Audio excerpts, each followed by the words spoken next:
সালামু আলাইকুম। প্রিয় দর্শক, অন্য মঞ্চের আলোচনায় আপনাদের সকলকে আমন্ত্রণ জানাচ্ছি। আজ আমাদের সঙ্গে অতিথি হিসেবে আছেন সুপ্রিয় দর্শক, সাজ্জাদ কাদিরের প্রীতি নিন, শুভেচ্ছা নিন। এই মুহূর্তে আপনাদের সামনে কথা বলতে এসেছি মার্কিন যুক্তরাষ্ট্র ও বিএনপি সরকারের গোপন সমীকরণ। এই প্রসঙ্গটা নিয়ে কথা বলবো। প্রসঙ্গটা নিয়ে কথা বলবার সোর্স বা সূত্র যদি বলি, উত্তর পূর্ব ভারতের গণমাধ্যম নর্থ ইস্ট নিউজে গতকাল বাংলাদেশের সিনিয়র সাংবাদিক এনায়েত কবির একটি স্টোরি করেছেন। সেই স্টোরিতে তিনি এমনটাই আভাস দিয়েছেন। আপনারা ইউনূস সরকারের আমলে প্রায় প্রায় শুনতেন যে ইউনূস সরকার কখনো কখনো কি যুক্তরাষ্ট্র দূতাবাস থেকে পরিচালিত হচ্ছে কিনা, এবং এই যে বিএনপি সরকার গঠিত হয়েছে, ইতিমধ্যে তৃতীয় মাস চলছে, এখনো কেন যেন মনে হচ্ছে যে যুক্তরাষ্ট্র দূতাবাস থেকেই সরকারটাকে চলছে। বিএনপি সরকারের সাথে কি একটা গোপন সমীকরণ, গোপন আতাত চলছে। আমরা নর্থ ইস্ট নিউজের শিরোনামটা যদি দেখি, শিরোনামটা এভাবেই করেছে যে when diplomacy blurs into undue pressure, US envoy Brent Christensen shadow over Bangladesh nationalist party government. অর্থাৎ যখন কূটনীতি অযাচিত চাপে পরিণত হয়, বাংলাদেশ জাতীয়তাবাদী দল সরকারের ওপর মার্কিন দূত ব্রেন্ট ক্রিস্টেনসনের ছায়া, মার্কিন যুক্তরাষ্ট্রের রাষ্ট্রদূত এই সরকারের উপরে যেন একটা ছায়া বা শ্যাডো হিসেবে ভূমিকা পালন করছেন, বা সরকারের অনেক কিছুতে ছড়ি ঘুরাচ্ছেন, এমনটাই বলবার চেষ্টা করেছে নর্থ ইস্ট নিউজ। বলা হচ্ছে যে বাংলাদেশের রাজনীতিতে কি এক অদৃশ্য ছায়ার বিস্তার ঘটছে। 2026 সালের শুরু থেকে ঢাকার কূটনৈতিক পাড়ায় এক নতুন মেরুকরণ লক্ষ্য করা যাচ্ছে। গত 10 জানুয়ারি মার্কিন রাষ্ট্রদূত হিসেবে দায়িত্ব নেওয়ার পর ব্রেন্ট ক্রিস্টেনসন শুরুতে কিছুটা নম্র থাকলেও গত 2 মাসে তার তৎপরতা জনমনে নানা প্রশ্ন তুলে দিয়েছে। পিটার হাসের বিদায়ের পর এই নতুন রাষ্ট্রদূতের পদচারণা কি কেবল কূটনীতি, নাকি এর আড়ালে লুকিয়ে আছে অন্য কোনো চাপ? দর্শক, আপনারাও যদি একটু খোলা চোখে খেয়াল করেন, ব্রেন্ট ক্রিস্টেনসন নেই কোথায়। কখনো জাতীয় সংসদ ভবনে, কখনো পুরান ঢাকায় গিয়ে তিনি হাজির বিরানি খেয়ে বেড়াচ্ছেন। অর্থাৎ জলে স্থলে অন্তরিক্ষে যেন ব্রেন্ট ক্রিস্টেনসন আছেন। অবস্থাটা কিন্তু এমনই। গত কয়েক মাসে ক্রিস্টেনসেনকে সচিবালয়ে প্রায় দেখা গেছে। তিনি প্রধানমন্ত্রী তারেক রহমান থেকে শুরু করে প্রায় 2 ডজন মন্ত্রী ও উপদেষ্টার সঙ্গে এরই মধ্যে বৈঠক করেছেন। কতদিন হয়েছে? মাত্র 2.5 মাস এই সরকার গঠিত হওয়া। এই 2.5 মাসের মধ্যে 2 ডজন মন্ত্রী উপদেষ্টার সঙ্গে বৈঠক করেছেন। ভাবতে পারছেন? বিস্ময়কর ব্যাপার হলো তিনি প্রায় ইচ্ছে মতো মন্ত্রণালয়ের অফিসগুলোতে যাতায়াত করছেন। শুধু রাজনৈতিক নেতৃত্বই নয়, তিনি নিয়মিত বৈঠক করছেন সেনাবাহিনী প্রধান জেনারেল ওয়াকারুজ্জামান, নৌবাহিনী প্রধান অ্যাডমিরাল মোহাম্মদ নাজমুল হাসান এবং বিমান বাহিনী প্রধান air chief marshal Hasan Mahmud খানের সাথে। প্রশ্ন উঠছে, একজন রাষ্ট্রদূতের সামরিক উচ্চপদস্থ কর্মকর্তাদের সাথে এই ঘন ঘন বৈঠকে কেবলই সৌজন্যমূলক? অভিযোগ উঠছে মার্কিন যুক্তরাষ্ট্র বাংলাদেশের স্বনির্ভর অর্থনীতি ভেঙে দিয়ে একটি ঋণ নির্ভর অর্থনীতি চাপিয়ে দিতে চাইছে। এর মূল হাতিয়ার হিসেবে দেখা হচ্ছে রেসিপ্রোকাল ট্রেড এগ্রিমেন্ট বা আরটিএ। 9 ফেব্রুয়ারি 2026-এ ডক্টর মোহাম্মদ ইউনূসের অসাংবিধানিক সরকারের সময় এই চুক্তি স্বাক্ষরিত হয়, যা এখন বিএনপি সরকার কার্যকর করছে। এই চুক্তির প্রথম বড় প্রভাব দেখা গেল গত 30 এপ্রিল। বেসামরিক বিমান পরিবহন ও পর্যটন মন্ত্রী আফরোজা খান রিতার সাথে ক্রিস্টেনসেনের বৈঠকের পর তড়িঘড়ি করে 14টি বোয়িং বিমান কেনার সিদ্ধান্ত নেয় বিমান বাংলাদেশ এয়ারলাইন্স। প্রায় 37,000 কোটি টাকার এই বিশাল চুক্তিটি ইন্টারকন্টিনেন্টাল হোটেলে স্বাক্ষরিত হয়। লক্ষণীয় যে এই চুক্তির ঠিক 1 সপ্তাহ আগে বিমান চেয়ারম্যান হিসেবে নিয়োগ পান মন্নু গ্রুপের সাথে সংশ্লিষ্ট র্যামস গ্রুপের রুমি হোসেন। এটি কি নিছক ব্যবসা, নাকি কৌশলী কোনো ভূ রাজনৈতিক চাপ? শুধু আকাশপথ নয়, বাংলাদেশের মাটির নিচের সম্পদের ওপরও নজর পড়েছে বিদেশি শক্তির। 12 এপ্রিল ক্রিস্টেনসেন পরিবেশ মন্ত্রী আব্দুল আওয়াল মিন্টুর সাথে বৈঠক করেন। রাষ্ট্রদূত স্পষ্ট জানান, শেভরন এবং এক্সিলারেট এনার্জি বাংলাদেশে গ্যাস উৎপাদন বাড়াতে প্রস্তুত। মজার বিষয় হলো, মন্ত্রী মিন্টুর মাল্টিমোড গ্রুপের শেয়ার রয়েছে এই কোম্পানিগুলোতে। আবার সাবেক মার্কিন রাষ্ট্রদূত পিটার হাস বর্তমানে এক্সিলারেট এনার্জির বাংলাদেশের নেতৃত্বে রয়েছেন। অতীতে শেখ হাসিনা সরকার গ্যাস রপ্তানির চাপ প্রতিরোধ করলেও বর্তমান পরিস্থিতিতে এক্সিলারেট এনার্জির সাথে উচ্চ মূল্যে দীর্ঘমেয়াদী এলএনজি চুক্তি স্বাক্ষরিত হয়েছে। এই চুক্তিগুলো কি বাংলাদেশের জ্বালানি নিরাপত্তা নিশ্চিত করবে, নাকি নির্দিষ্ট কিছু গোষ্ঠীর পকেট ভারী করবে?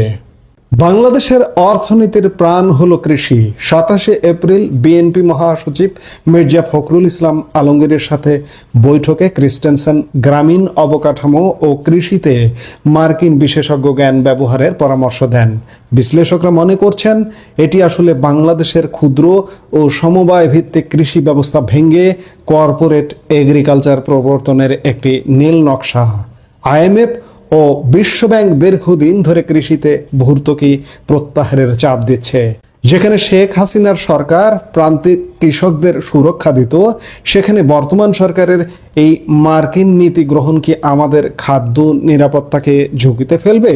আরটিএ চুক্তির আওতায় বাংলাদেশকে বছরে $3.5 বিলিয়ন মার্কিন কৃষি পণ্য আমদানিতে বাধ্য করা হচ্ছে, যা আমাদের স্থানীয় কৃষকদের জন্য এক অশনি সংকেত।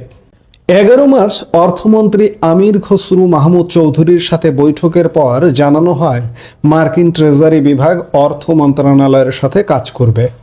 এছাড়া স্বরাষ্ট্রমন্ত্রী সালাউদ্দিন আহমেদ থেকে শুরু করে শিক্ষা, স্বাস্থ্য ও তথ্যমন্ত্রীর সাথেও ক্রিস্টেনসেনের ধারাবাহিক বৈঠক হয়েছে।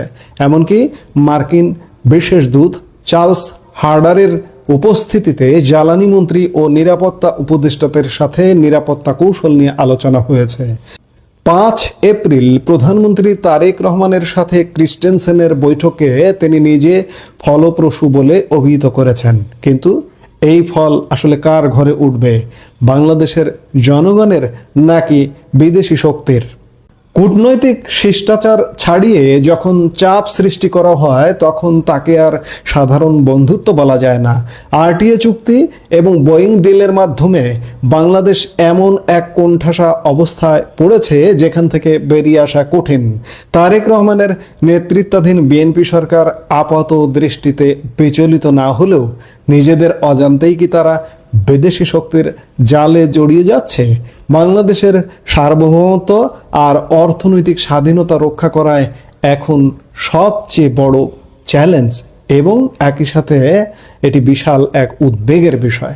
আমরা জানি না যে বিএনপি সরকার এই যে মার্কিন গ্রাস থেকে কিভাবে রক্ষা করবে, নাকি জেনে বুঝেই তাদের ফাঁদে পা দিচ্ছে, এটি একটি বড় প্রশ্ন। সবকিছু মিলে আসলে পরিস্থিতি মোটেই সুখকর নয়। ইউনূস সরকারের সময় আমরা যেটি শুনতাম যে মার্কিন দূতাবাস থেকে ইউনূস সরকার পরিচালিত হচ্ছে, এখনো সেটি পরিলক্ষিত হচ্ছে। মাত্র 2.5 মাস 2 ডজন মন্ত্রী উপদেষ্টার সাথে ব্রেন ক্রিস্টেনসেন বৈঠক করেছেন। কেন বৈঠক? নির্দেশনা দেওয়া, উপদেশ দেওয়া যে এইভাবে চলতে হবে, এইভাবে করতে হবে। এখন অবস্থাটা কিন্তু সেরকমই। এর শেষ কোথায় আমাদের জানা নেই। শেষ একটা কথা বলার আছে যে একটি দেশের যদি জনগণ সচেতন হয়, জনগণ যদি জেগে ওঠে, তাহলে সাম্রাজ্যবাদী শক্তি কিন্তু সেখানে হালে পানি পায় না। আমি বারবার এটা বলি যে জনগণের শক্তি হচ্ছে শ্রেষ্ঠতম শক্তি। এ কারণে এই যে সাম্রাজ্যবাদী শক্তির থাবা থেকে আমাদের বাঁচতে হলে আমাদের সচেতন হতে হবে, কথা বলতে হবে, প্রতিবাদ করতে হবে। প্রয়োজনে অরাজনৈতিকভাবে, কোনো রাজনৈতিক দল যদি নাও থাকে পাশে, অরাজনৈতিকভাবে রাস্তায় নেমে যেতে হবে। এছাড়া উপায় নেই। সাম্রাজ্যবাদী শক্তির হাত থেকে রক্ষা পেতেই হবে, পাওয়ার চেষ্টা করতে হবে আমাদের। আমরা প্রত্যাশা করি যে আমাদের জনগণ জাগবে, সচেতন হবে। এই মুহূর্তের ভিডিও থেকে বিদায় নিতে চাইছি। দেখা হবে পরবর্তী ভিডিওতে। সবাই ভালো থাকুন, সুস্থ থাকুন। দেশের সঙ্গে গোলামি চুক্তি নিয়ে বিশেষ কিছু বলার প্রয়োজন নেই, সবাই জানেন এ সম্পর্কে। এই গোপন চুক্তির বাংলাদেশের স্বার্থবিরোধী ধারাগুলো ইতিমধ্যেই জনসমক্ষে চলে এসেছে। বাম দলগুলো কথা বলছে, সচেতন নাগরিকরা প্রতিবাদ করছেন, ইউনূসের অনেক শুভাকাঙ্ক্ষীও এটা নিয়ে কথা বলছেন, সমালোচনা করছেন। কেউ বলছেন এটা দেশ বিক্রির চুক্তি করেছেন মোহাম্মদ ইউনূস, বাংলাদেশের সার্বভৌমত্বের কফিনে শেষ পেরেক ঠুকে দিয়েছে এই চুক্তি। সংশ্লিষ্ট বিশেষজ্ঞরা এক বাক্যে এটাকে গোলামি চুক্তি বলছেন। কিন্তু প্রশ্ন একটাই, সরকার মানে বিএনপি এবং বিরোধী দল মানে জামাত জোট এই চুক্তিটি নিয়ে বেজায় নীরব। এর কারণ কি তা বলা মুশকিল। আসসালামু আলাইকুম, স্বাগত লিডস নিউজে। সম্মানিত দর্শক, গত 12 ফেব্রুয়ারি নির্বাচনের 3 দিন আগে মানে 9 ফেব্রুয়ারি তড়িঘড়ি করে এই চুক্তি স্বাক্ষর করায় তখনই অনেকে প্রশ্ন তুলেছেন, সন্দেহ করেছেন। কিন্তু এখন দেখা যাচ্ছে ধীরে ধীরে সন্দেহের চেয়েও ভয়াবহ হচ্ছে এই চুক্তি। দেশের মানুষ আশা করেছিলেন প্রধানমন্ত্রী তারেক রহমান বিষয়টিতে নজর দেবেন, কারণ তারেক রহমানের স্লোগান হলো সবার আগে বাংলাদেশ। কিন্তু সরকার গঠনের প্রায় 3 মাস হতে চললেও তারেক রহমানের নীরবতা দেশের মানুষকে হতাশ করছে। এই চুক্তির অন্যতম এক কুশীলব খলিলুর রহমান তারেক রহমান সরকারেরই পররাষ্ট্রমন্ত্রী, ইউনূসের নিরাপত্তা উপদেষ্টা ছিলেন। তাই অনেকে ধরে নিয়েছেন দেশের পক্ষে মুখ খুলবে না সরকার, যতই তারা বলুক সবার আগে বাংলাদেশ।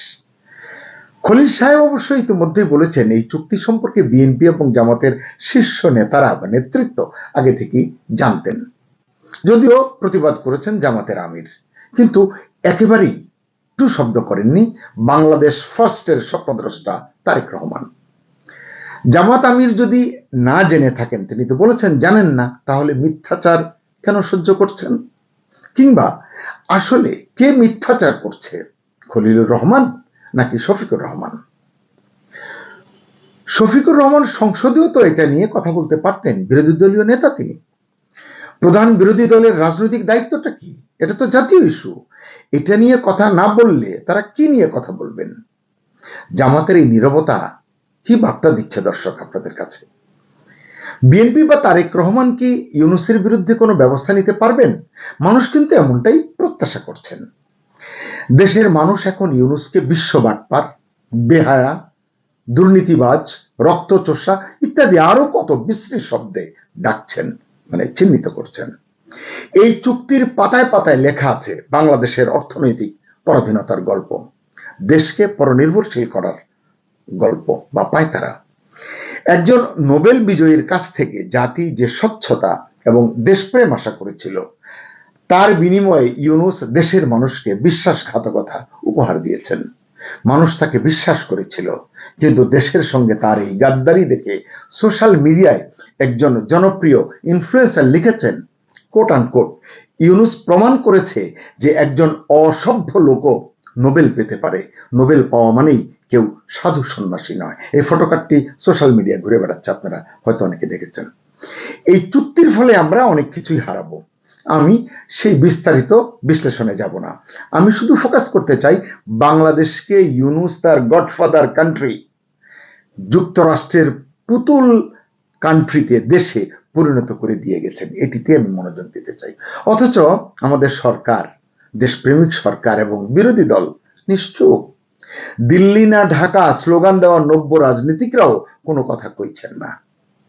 15 বছরে $1500 কোটি তেল কিনতে, এগুলো আপনারা শুনেছেন, শুধু আমি সময় নষ্ট করতে চাই না। প্রতি বছর $350 কোটি পণ্য কিনতে হবে, সামরিক সরঞ্জামাদি কেনার পরিমাণ বাড়াতে হবে, অন্য দেশ থেকে কেনার ক্ষেত্রে অনেক বাধা আছে, দাম কম হলেও কেনা যাবে না, এগুলো আপনারা জেনেছেন ইতিমধ্যেই। আমেরিকান কোনো পণ্যে কোটা আরোপ করা যাবে না, পণ্যের মান নিয়ে প্রশ্ন তোলা যাবে না, কিনতে গেলে বেশি শুল্ক দিতে হবে, অন্য কোনো দেশ থেকে কিছু কিনতে তাদের পারমিশন নিতে হবে। বাংলাদেশের 6710টি পণ্যের শুল্ক ছাড় দিতে হবে, দিয়ে বছরে 1327 কোটি টাকার রাজস্ব ক্ষতি মেনে নিতে হবে চুপচাপ। পোশাক শ্রমিকদের কর্মসংস্থান চরম ঝুঁকির মুখে। ওষুধ শিল্পের জন্য অশনি সংকেত এই চুক্তি। দরকার আছে কি নেই, সক্ষমতা আছে কি নেই, সেই ভাবনায় যাওয়ারই প্রয়োজন নাই। 45,000 কোটি টাকায় মানে এই টাকার বিনিময়ে আমেরিকা থেকে 14টা বোয়িং উড়োজাহাজ কেনার চুক্তি মাত্র গতকালকেই 30 এপ্রিল স্বাক্ষর করেছে বিএনপি সরকার। এটি নিয়ে বিরোধী দল কোনো কথা বলেনি। মাংস আমদানিতে বা পোল্ট্রি পণ্য আমদানিতে মুসলিম অধ্যুষিত বাংলাদেশে মানতে হবে মার্কিন তরিকা। হারাম হালাল যাচাইয়ের সুযোগ কিন্তু থাকছে না। বাংলাদেশকে ইউএসডিএ অর্থাৎ United states department of agriculture এবং FSIS food safety and inspection service এদের সার্টিফিকেট এবং পরিদর্শনকে স্বীকৃতি দিতে হবে। হালাল সার্টিফিকেশনের প্রয়োজন হলে মার্কিন হালাল সার্টিফায়ার যারা আছে, মানে যারা মার্কিন মানদণ্ড পূরণ করে, তাদের সার্টিফিকেট গ্রহণ করতে হবে। বাংলাদেশের ইসলামিক ফাউন্ডেশন বা BSTI এর অতিরিক্ত কোনো শর্ত এখানে আরোপ করা চলবে না। তাহলে এই যে যদি এগুলো না করা যায়, তাহলে খাদ্য নিরাপত্তা বাংলাদেশের মানুষের জন্য এবং ধর্মীয় অনুশাসন, প্রায় 90%-এরও বেশি, 92% মুসলিম সংখ্যাগরিষ্ঠের দেশ এটাই, সেই ধর্মীয় অনুশাসনের কি হবে? হুজুররা কিছু বলবেন না এই বিষয়ে? নিষিদ্ধ শূকরের মাংস আমদানির চুক্তি করে গেছেন নোবেল জয়ী ইউনূস। এটা মুসলিম অধ্যুষিত দেশের সাধারণ মানুষের সঙ্গে এক ধরনের প্রতারণা বলছে বিভিন্ন সংগঠন এবং রাজনৈতিক দল।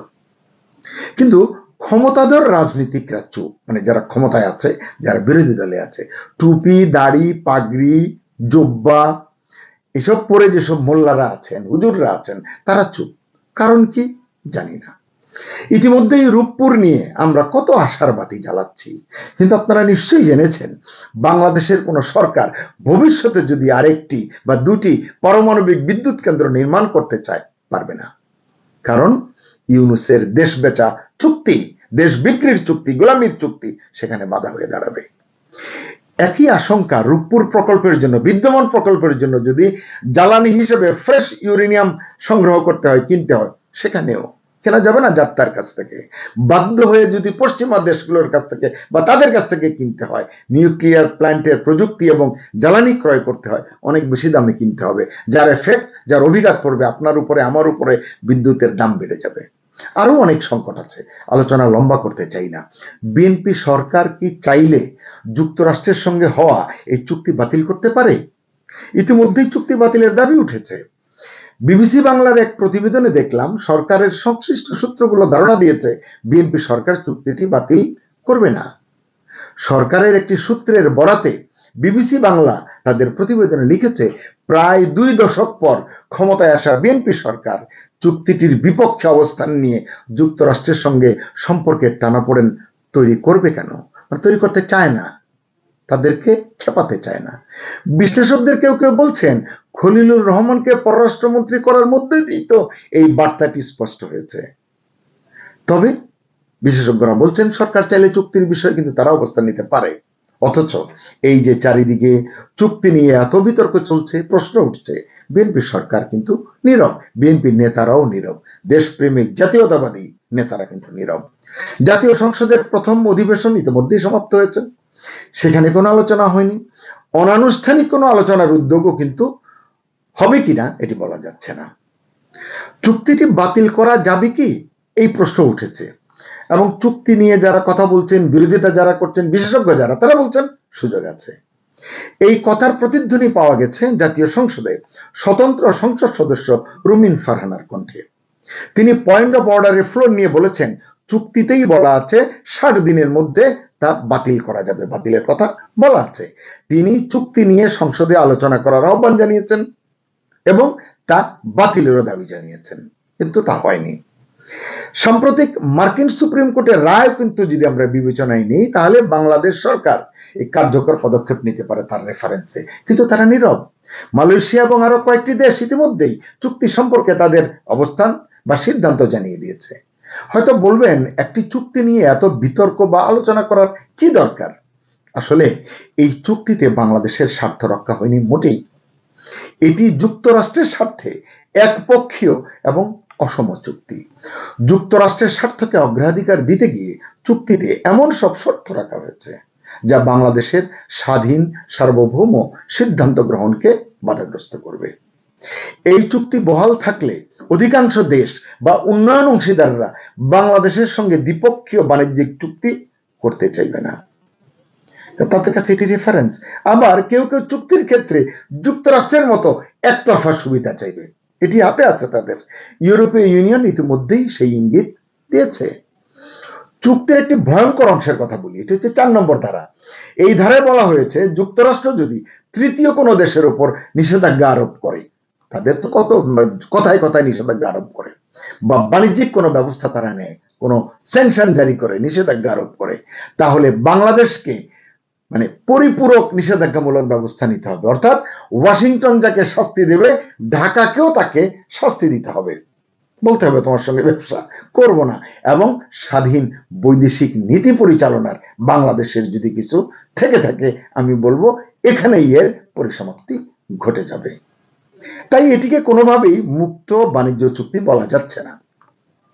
চুক্তিতে এমন সব শর্ত জুড়ে দেওয়া হয়েছে যা বাংলাদেশের নীতিগত স্বাধীনতা, সার্বভৌমত্ব এবং জাতীয় নিরাপত্তা ঝুঁকির মধ্যে ফেলতে পারে। তবে এটি ওই যে বললাম 60 দিনের নোটিশে বাতিল করার সুযোগ আছে, যে কথাটি রুমিন ফারানাও বললেন, এটি সত্য। প্রশ্ন হলো নতুন সরকার সেই পথে হাঁটবে কিনা, বিরোধী দল সরকারকে এই পথে হাঁটতে চাপ দেবে কিনা। জাতীয় সংসদে তো আলোচনা হলো না, অধিবেশন সমাপ্তি হয়েছে। এখন বাণিজ্য সংক্রান্ত সংসদীয় বিশেষ কমিটিতে কি পর্যালোচনা হতে পারে? বিশেষজ্ঞদের মতামত কি নেওয়া যেতে পারে? নেওয়া হবে? এরপর চুক্তির অন্যায্যতা প্রমাণ করে দেখিয়ে সরকার চাইলে কিন্তু চুক্তিটি বাতিল করতে পারে। এমন অসম একটি চুক্তি চাপিয়ে দেওয়ার জন্য জনগণ এখন ইউনূসেরও বিচার দাবি করছে। আপনারা বিভিন্ন মাধ্যমে এটি দেখতে পাবেন। কিন্তু প্রশ্ন হচ্ছে সরকার তা করবে কিনা? আপনি কি মনে করেন? আপনার মতামত আমাদের লিখে জানাবেন।